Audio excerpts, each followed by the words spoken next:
At my stepdaughter's wedding, which I paid for entirely, she introduced me to her wealthy in-laws as the irresponsible man her mom chose to abandon her father for. Everyone laughed and mocked me. Then she said, "Cheers to my real dad. The best man ever." I couldn't believe the humiliation. What happened next changed everything. I will tell you. Before we continue, tell us in the comments section where you are watching us from and click on the subscribe button so that you don't miss our big story tomorrow. Now let me tell you what happened. I had paid for the entire wedding. Every rose petal, every rented chair, every string light dangling from the beams of that overpriced vineyard. And I remember standing there that evening feeling like I had done something good, something that would be remembered with warmth. I had convinced myself that even though she wasn't my biological daughter, 24 years of showing up would count for something. But the moment she took the microphone and turned toward her new in-laws, I sensed a shift in her voice, a kind of rehearsed brightness that felt nothing like gratitude. The room quieted in that collective, anticipatory way weddings do before a speech, and I braced myself for something tender. Instead, she introduced me, the man who had raised her, as the irresponsible guy her mom chose to abandon her real dad for. And laughter shot across the table like a spark catching dry grass. It cracked through me in a way I wasn't prepared for, a humiliation so sharp that for a second, all I could do was stare at her and wonder if I had misheard. She lifted her champagne glass, smiling as if she hadn't just publicly gutted the person who kept the ground beneath her steady for most of her life. She glanced at her biological father sitting nearby, a man who hadn't attended a single parent-teacher conference, hadn't helped with a single bill, hadn't even known her shoe size, and she said, "Cheers to my real dad, the best man ever." The guests applauded, oblivious or uncaring about how deeply the words cut. They didn't know the years behind the moment, the nights I stayed awake worrying whether she'd make it home safe, the mornings I sat through her college counselor's lectures when she nearly flunked her sophomore year. I felt invisible, like a prop in her curated celebration of loyalty. My face warmed, not with anger at first, but with the kind of embarrassment that makes you want to shrink into the floor. I tried to swallow, tried to force a smile, but I could feel a cracking inside me that didn't feel temporary. The laughter died down, and the music resumed, but I didn't. I remained still, hands resting uselessly on the white linen tablecloth, while everyone returned to their plates and small talk. I could feel her mother's eyes on me, but even she didn't move to soften the blow. It wasn't the first time I had been dismissed in private moments, but this spectacle of erasing me in front of a wealthy, approving audience felt like a final performance she had always wanted to give. I kept replaying the phrase, "irresponsible man," in my head, thinking about the irony of being called irresponsible while paying for the very wedding where the insult had been delivered. My chest tightened with a mix of disbelief and a strange clarity, as though something I had been refusing to acknowledge for years was finally taking shape. I realized then that she had never feared losing me. She had always assumed I'd stay, no matter how deeply she cut. After a few minutes, I felt the air grow heavier around me, like the room itself was pushing me to make a decision. I stood up slowly, making sure my chair didn't scrape and draw attention. No dramatic gestures, no slamming fists, no confrontational exit, just a quiet, intentional walking away. I didn't look at her, didn't glance back at the table, didn't offer a final smile or nod. I simply moved toward the doors, letting the music fade behind me, letting the cold night air hit my lungs with a freedom that frightened me and steadied me at the same time. I'd always believed leaving meant losing, but in that moment, leaving felt like the only thing I still had control over. I walked to my car with my hands shaking, not from sadness, but from a realization that felt both overdue and terrifying. I had allowed myself to be erased for too long. Driving home, I kept seeing her face during that toast, how confidently she dismissed me, how proudly she aligned herself with a father who had contributed nothing but DNA. I wondered how long she'd been crafting that speech, how many times she'd practiced the delivery, how satisfied she must have felt watching her in-laws laugh at my expense. I thought about every sacrifice that led to this moment, Every time I chose patience over pride. Every time I told myself she'd grow out of her resentment or confusion. I had excused her mother's bitterness, excused her teenage attitude, excused the subtle jabs she slipped into conversations as she grew older. But this wasn't a jab. This was a full disowning draped in humor and champagne. As I turned into my driveway, the house felt different, like I was coming home not as a father returning from his daughter's wedding, but as a man grieving something he hadn't realized had already died. Inside, I sat at the edge of the bed and stared at my hands, the same hands that had held her when she was sick, fixed her broken furniture in her first apartment, signed her employment contract at my company because she said she needed a chance to prove herself. I remembered teaching her how to budget, celebrating her first promotion, defending her when she made costly mistakes in the finance department that I quietly cleaned up for her. All of it. The years, the energy, the loyalty. I replayed like a film reel, unraveling too fast to process. My throat tightened with a mixture of grief and betrayal. But beneath it all was something steadier, something that had been buried under guilt and obligation, a quiet kind of resolve. It whispered that love without respect is not love, it's servitude. And I realized I had been serving, not parenting, for far too long. When I finally lay back on the pillows, I didn't cry, though the heaviness in my chest begged for the release. Instead, the silence around me settled into something unervingly calm. I wasn't thinking about revenge, wasn't plotting consequences, wasn't trying to imagine her apology, because for the first time, I didn't want one. I didn't want anything from her at all. And that realization frightened me more than the humiliation had. I felt suspended between grief and awakening, between the father I had been and the man I had forgotten to be. I closed my eyes and exhaled a breath that felt decades old, a breath I had been holding since the first time she made me feel like an outsider in my own role. The night didn't feel like an ending, though. It felt like a threshold, quiet, painful, and strangely liberating. But as I drifted into that uneasy, exhausted stillness, something inside me spoke with a clarity I couldn't ignore. It wasn't anger or bitterness. It was simply truth, unadorned and overdue.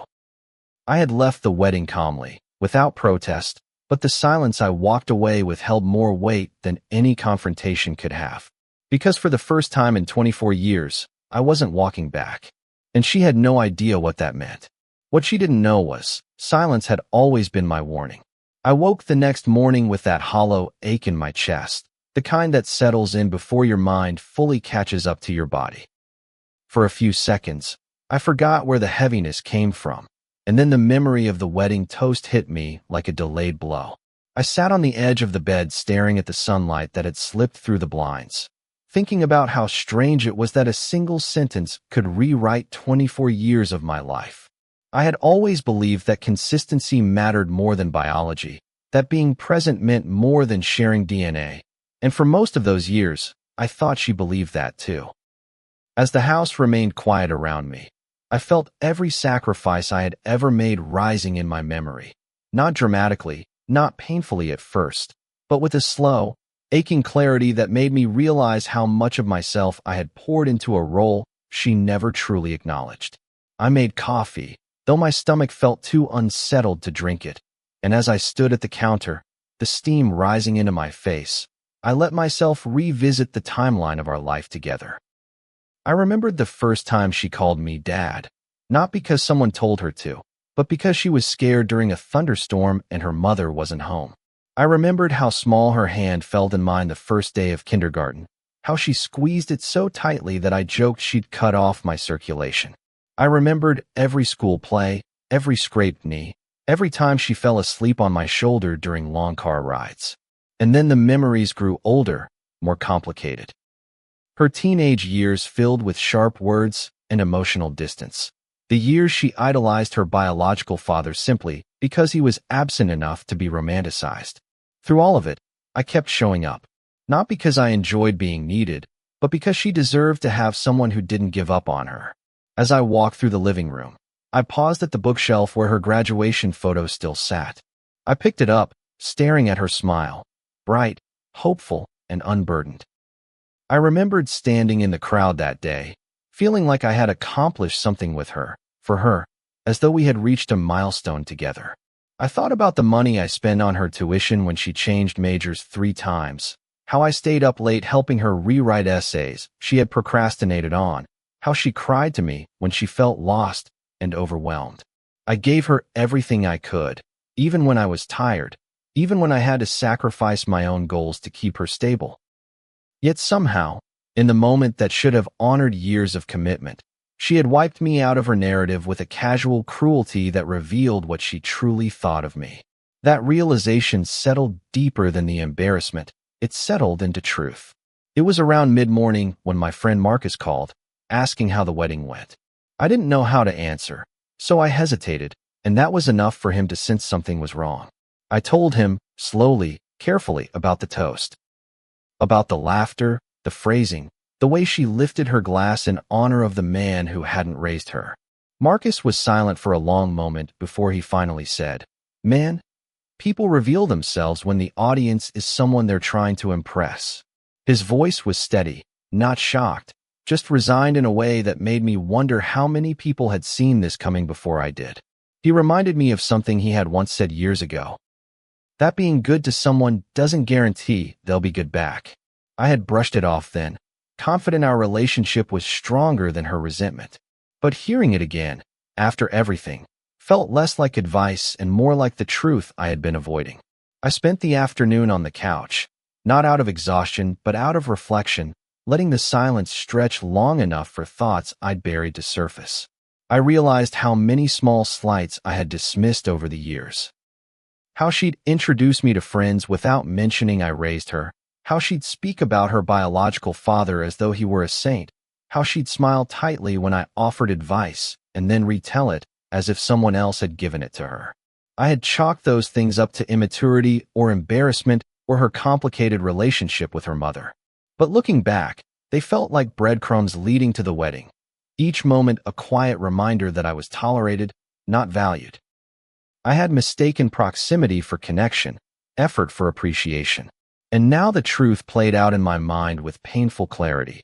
She had never feared losing me because she had never believed I would walk away. In the late afternoon, her mother texted me a vague message that read, "About last night, we should talk." I didn't respond. For once, I didn't feel the need to justify myself or smooth the tension or step into the role of mediator. I let the message sit unread on my screen while I thought about the years I had tried to repair things between them, how often I had been the stable one holding the cracks together.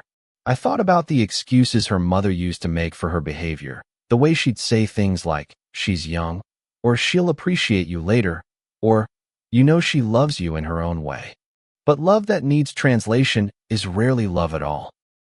And I realized I had spent years allowing myself to be grateful for crumbs, convincing myself they were enough simply because I wanted them to be. By evening, I felt a strange, unfamiliar sense of calm. Not peace exactly, but the early shape of it. I walked into my office and sat down at the desk where her employment records were kept, the folders and files that contained every performance review, every pay raise, every warning I quietly softened or rephrased to protect her confidence. I remembered why I'd hired her in the first place. Not because she was the best candidate, but because she needed the structure, the chance, the belief that someone trusted her with something important. I had convinced myself that giving her responsibility would help her grow, but now I wondered if all I had done was give her another stage on which she could rewrite the narrative of who I was. The realization sank in slowly, painfully. I had built her path, and she had used it to walk over me. As the sky darkened outside and the house grew quiet again, I felt a clarity settling into place. Not harsh or vengeful, but firm. I wasn't thinking about punishing her. I wasn't thinking about making her regret what she'd done. I was thinking about finally honoring the version of myself I had neglected for 24 years. The man who showed up, who gave, who cared, and who deserved, at the very least, not to be humiliated in return. I realized something deeply simple and deeply liberating. I didn't have to keep giving her access to me. I didn't have to keep funding the same disrespect. And for the first time, the idea didn't feel like abandonment. It felt like self-respect. By dawn, The decision made itself. I woke before sunrise, not because I wanted to, but because clarity has a way of shaking you awake before your alarm. The house felt colder that morning, as though the silence itself had become sharper overnight. I sat at my desk with a cup of untouched coffee and opened my laptop, staring at the company letterhead for a long moment before allowing my fingers to move. I didn't write from anger. Anger would have made the words messy and reactive. Instead, I wrote from a place so calm it almost scared me, the kind of calm that comes only when you realize there is nothing left to salvage. The termination letter was professional, direct, and fact-based. I laid out her repeated errors, her mishandled budgets, the incidents I had previously softened or erased entirely. For the first time in her career, the truth went into writing without my edits protecting her feelings. And when I finished typing her name at the top, I felt that quiet shift again, like a boundary finally drawing itself in ink instead of hopes. Once the letter was saved and scheduled for delivery, I turned to the second task, one I had mulled over all night. The honeymoon flights had been expensive, a gift I offered months ago because I wanted her to start her new life feeling supported. I logged into the booking portal and stared at the itinerary. First-class seats, a resort package, all the little luxuries I believed she deserved. But deserving is a word I had misused for years, offering generosity without examining whether it was earned or appreciated. I hovered over the cancellation button longer than I expected, not out of doubt, but out of sadness for the version of me who had paid for everything thinking it meant something. When the confirmation email came through, a strange wave of relief washed over me. Like retrieving pieces of myself I hadn't noticed I'd lost. It felt symbolic, not spiteful. I was no longer financing the stage she used to humiliate me. And with each step, I felt more certain that this wasn't retaliation, it was awakening. Her call came at 8:12 a.m., furious, panicked, and high-pitched in a way I had heard many times when things didn't go her way. I let it ring twice before answering, not to be dramatic, but to steady myself. The moment I said hello, she launched into accusations. What did you do? Why am I locked out of my company email? Why did HR message me? What is happening? There was no greeting, no hesitation, no acknowledgement of the wedding toast. Just rage that her world was suddenly inconvenient. Her voice shook with entitlement more than fear, and in that moment, I realized she wasn't calling because she thought she had wronged me. She was calling because she believed I owed her an explanation. When I told her calmly that she had been terminated effective immediately, she went silent long enough for me to picture her blinking in disbelief, trying to process the unfamiliar feeling of consequences she couldn't negotiate her way out of. Then the explosion happened. She accused me of sabotaging her life, claimed I was acting emotionally and irrationally, as though I hadn't spent decades absorbing the emotional blows she never apologized for. She demanded reinstatement, insisted I undo everything, insisted I call HR myself right now. And when I didn't respond immediately, she shifted tactics with a speed that revealed how often manipulation had worked for her. She softened her voice, said she'd been stressed, said the wedding had overwhelmed her, said she didn't mean anything by it. But her apology, if it could be called that, wasn't about remorse. It was about losing the security she thought I would always provide. When she finally asked about the honeymoon and I told her it had been canceled, the gasp she let out sounded less like heartbreak and more like entitlement collapsing under its own weight. She sounded genuinely shocked that I had taken back something she believed was hers by right. When I finally spoke, my voice felt different, steadier, clearer, as though it belonged to someone who had finally grown tired of being erased. I told her I wasn't reversing the termination. I wasn't paying for the honeymoon. I wasn't stepping back into the role she remembered only when it benefited her. She sputtered through excuses, claiming I was overreacting, that everyone laughed because they knew it was a joke, that I was embarrassing her by behaving this way now. And then she slipped into the line she had used so easily the night before, the line that had sliced through me more deeply than she understood. You're not even my real dad. I let the words sit between us, not because I needed to hear them again, but because I wanted her to notice how little they affected me now. When I finally answered, I spoke slowly. Then go to your real father. Let him fix this for you. I heard her breath catch, shocked that I had finally drawn the line she thought I'd never draw. I wish I could say the call ended quietly, but it didn't. She cycled through panic, indignation, anger, and finally desperation. She accused me of ruining her marriage before it began, claimed her in-laws would think less of her, insisted I owed her another chance. But beneath every demand, every accusation, was a startling truth I hadn't seen clearly before. She wasn't grieving the loss of me. She was grieving the loss of the resources attached to me. And that realization hurt in a slower, deeper way, not because it surprised me, but because it confirmed fears I had been too hopeful to articulate. I realized she had spent years treating me like a safety net, not a parent. And for the first time, I found myself unwilling to play that part anymore. When the call finally ended, with her shouting something about coming to my house, I set the phone down and leaned back in my chair, feeling the weight of everything settle into a new shape. I wasn't proud. I wasn't triumphant. I wasn't even angry anymore. What I felt was a quiet, heavy understanding of who she truly was and who I had allowed myself to become, trying to keep her happy. The morning sunlight crept across the office floor, and in its warmth, I felt the first hint of something like peace, tentative, fragile, but undeniably present. This wasn't about revenge. It was about reclaiming the dignity I had traded away piece by piece over the years. And now that I had it back, I knew there was no version of me that would ever give it up again. But the real fallout hadn't started yet. I expected the day after her termination to be tense, but I didn't expect the shift that followed, a shift that revealed far more than her anger or entitlement ever had. I arrived at the office early, partly to clear my inbox and partly to avoid the uncomfortable questions that always came when family and business mixed more than they should. But the moment I stepped inside, I noticed the atmosphere felt strangely alert, like people were watching me with the kind of careful curiosity reserved for something scandalous. At first, I assumed news of her firing had leaked. Companies have thin walls and thinner patience for gossip. But then my head of accounting, a woman named Lila who had worked with me for over a decade, approached my office with a hesitation I had rarely seen from her. She closed the door gently, sat across from me, and said she needed to tell me something she had avoided mentioning for months, something she realized now had gone too far to remain unspoken. The story she shared unfurled slowly, painfully, like someone peeling back a bandage to reveal a wound I didn't know existed. She explained that my stepdaughter had been talking about me behind my back in meetings.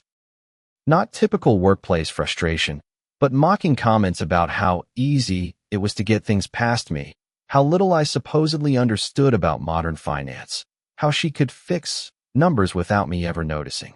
I listened in stunned silence, not because I believed my stepdaughter incapable of such cruelty, but because I had never imagined she would weaponize her position in my own company to publicly diminish me. Lila's voice trembled as she admitted she should have said something sooner, but she feared being caught in the crossfire of family dynamics.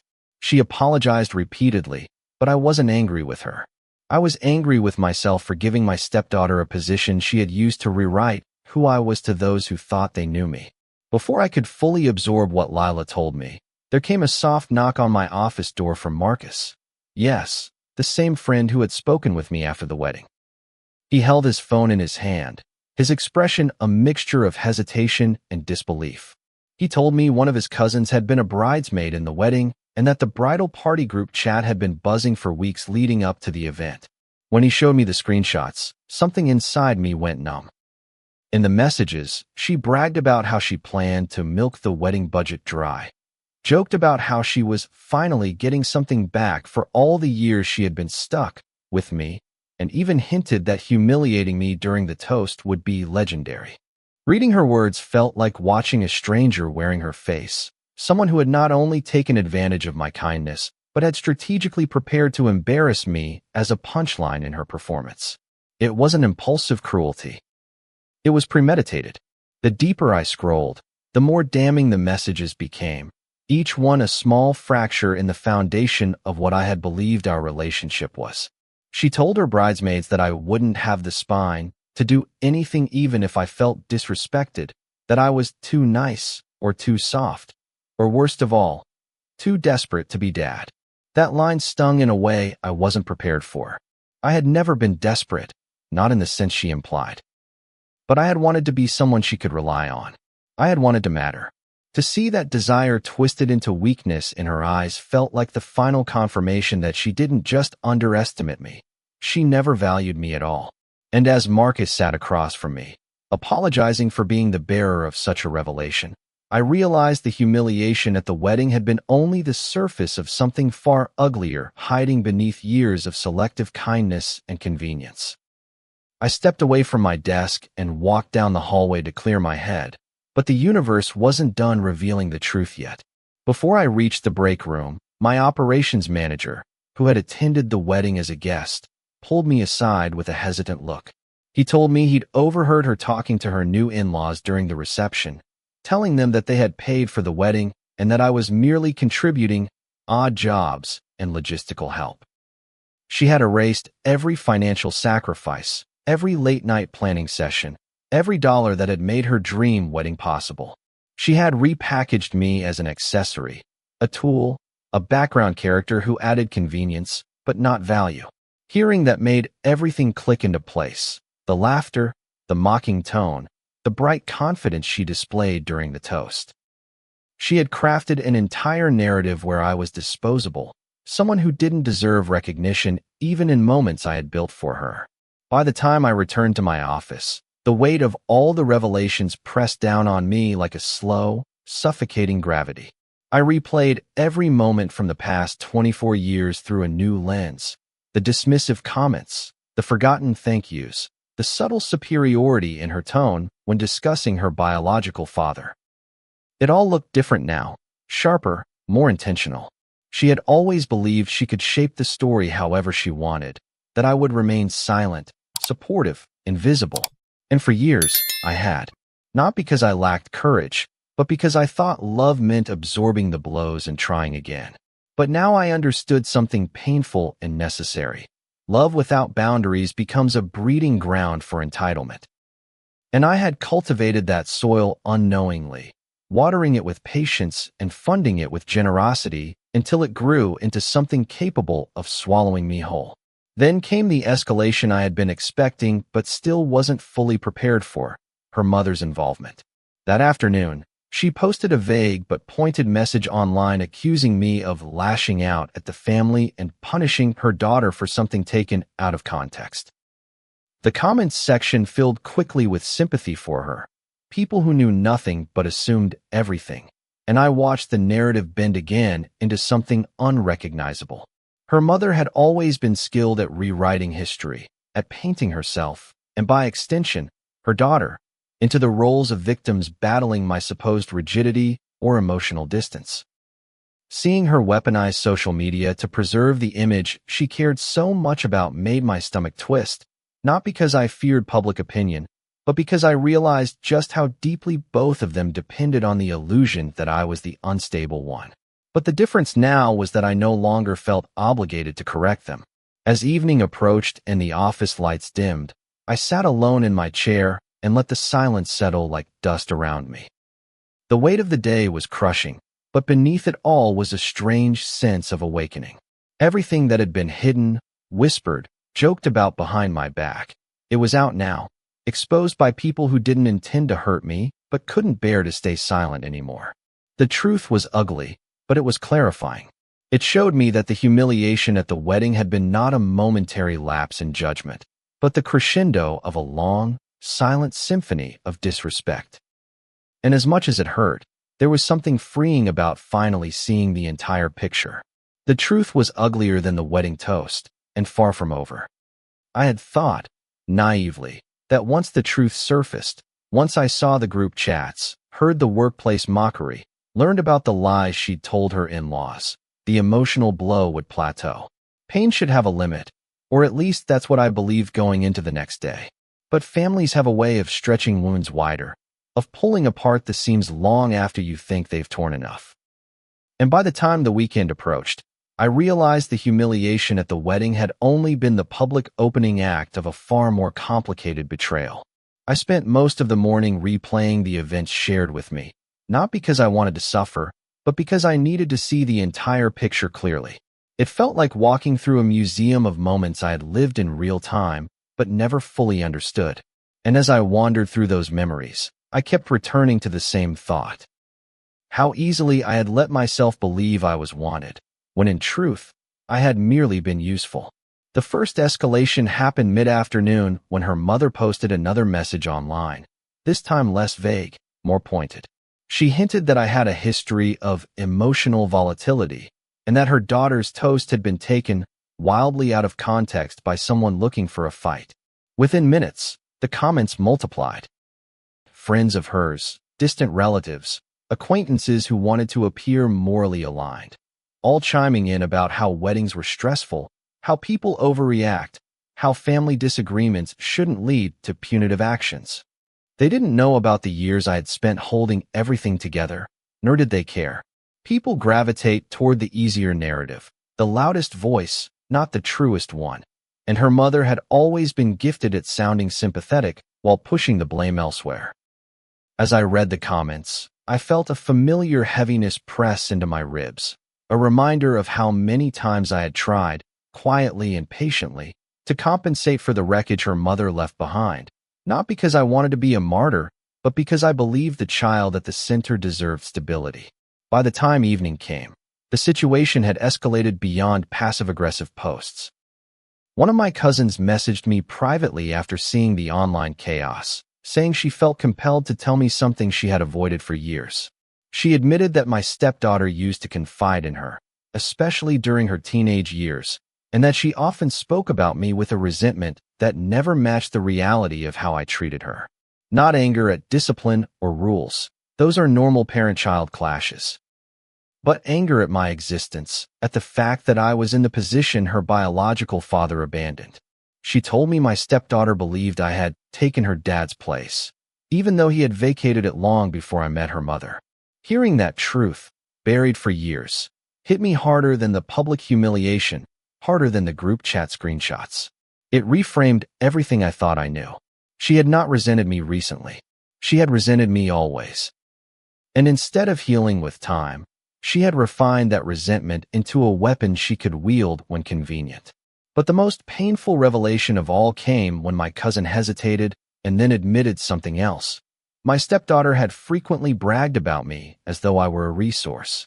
Not a father figure, not a mentor, not someone she cared about, just a reliable provider she could strategically tap when needed. She'd apparently said things like, "He'll pay. He always does," or "He won't say no. He never does," or the one that sank deepest into my chest, "He needs to feel important. Let him." I felt something break inside me then, not sharply but slowly, like a rope that had been fraying for years finally giving way. I had known she took advantage of my kindness at times, but I never imagined she believed my love was rooted in desperation. It made me wonder how many decisions she had made, how many requests, how many moments of false gratitude were built entirely on her perception that I needed her approval more than she needed my presence. The second escalation came the following day when she arrived at my office without warning. She didn't knock. She didn't wait. She stormed in wearing outrage as if it were armor, demanding to know why I hadn't responded to her messages, why I was ignoring her, why I hadn't fixed the disaster I supposedly created by firing her. She didn't ask how I was feeling. She didn't ask why I left the wedding. She didn't even pretend to care. She just wanted her job back, her honeymoon reinstated, her financial safety net restored. And as she stood there in the doorway, angry, entitled, trembling with the fear of losing something she believed was guaranteed, I realized she didn't see me as a human being at all. She saw me as a resource she'd been temporarily cut off from, and now she was here to negotiate its reinstatement. I let her speak. I let her yell. I let her spill every rehearsed argument she had crafted in the mirror that morning. When she ran out of steam long enough to inhale, I finally stood up from my chair. She froze. Maybe it was the calmness in my posture. Maybe it was the quiet in my voice. Maybe it was the realization that this wasn't the version of me she'd grown accustomed to manipulating. But for the first time, she actually listened. I told her, without anger, without theatrics, without raising my voice, that she hadn't lost a job.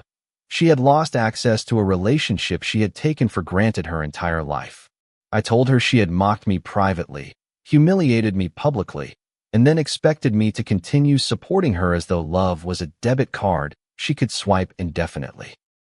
I reminded her of the years I had stepped in for her, protected her, funded her dreams, and showed up in every way her biological father never bothered to.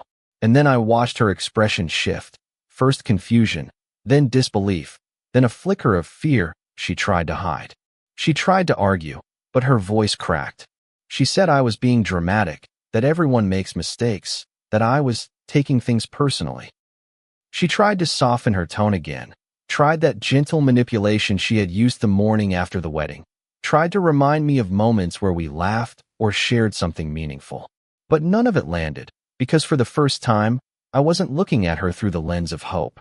I was looking at her through the lens of reality. And the reality was devastatingly simple. I had loved her like a daughter, and she had treated me like a convenience. Not out of ignorance, not out of immaturity, but out of belief. Belief that I would never stand up for myself, never draw a boundary, never walk away. As she stood in front of me, waiting for the moment I would break, waiting for the version of me who always yielded to reappear, I felt the final shift inside myself. I realized that the pain she had caused no longer held me hostage. The grief was still there, the betrayal still sharp, but neither controlled me anymore. I told her, calmly and with the kind of clarity that comes only after years of being pushed too far, that I was done. Not temporarily, not conditionally, done. She stared at me like she didn't recognize the person speaking. Maybe she didn't. Maybe I didn't either. But what I did recognize, perhaps for the first time, was my own worth. I woke the next morning with a heaviness that felt different from the days before. Not sharp, not chaotic, but steady, like the weight of a decision that had already settled into my bones. It was the kind of heaviness that comes when clarity stops being a distant idea and becomes something you can finally touch. I stood in the kitchen preparing coffee I didn't plan to drink, staring at the quiet space around me and realizing that for the first time in years, the silence didn't feel suffocating. It felt honest. I had spent so long filling the silence with excuses for her behavior, hoping my forgiveness would eventually teach her how to respect me. But now I understood something simple and painfully earned.